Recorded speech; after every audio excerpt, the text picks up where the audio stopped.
Guys, tinuod baka ang chismis na lami do ang pagkaon ug ang chicken skin diri sa PL Butches Skin.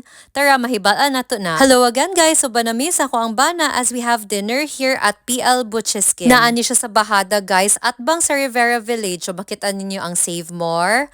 Tapos na ang VXI at bang ana guys na diri ang PL Butches Skin. This is their menu guys. Feel free to pause it na lang to check out all their food. Sa itsura pa lang sa ilang chicken skin na naa sa gawas, makit-an yun mo na wow, murag lami gyud diri and naapod di ay sila dining area. So pwede ra jud kaayo mo kaon diri sa ilaha guys. And don't forget the condiments. Here is my order guys. I got beef pares with rice na tag 65 pesos. This is what it looks like up close. And as you can see, daghan pud ba kay siyag unod. Not bad na gyud kay for the price. And when I tried it guys, in fairness ha, lami ba siya kayo. It was really good. Of course, di mawala ang chicken skin guys. So nagpalit mi og 110 grams for 110 pesos. Very crispy kay siya guys. And in fairness na timingan mi mga dagko kay na cut. As for my husband, he ordered beef pares with egg for 70 pesos. And same with me, ganahan pud kay siya sa iyang gi-order. Lami daw kaayo. Balik ta sa chicken skin guys. If you're going to ask me, yes, the chismis is real lami jud kay ilang chicken skin. Maski ilang pares guys, lami pud ba kayo, wala jud mi nagmahay na nag-order mi. Sa mga nagaplanog visit diri guys, go na guys. I'm telling you, it's definitely worth it. Kato lang, thanks for watching. Bye-bye!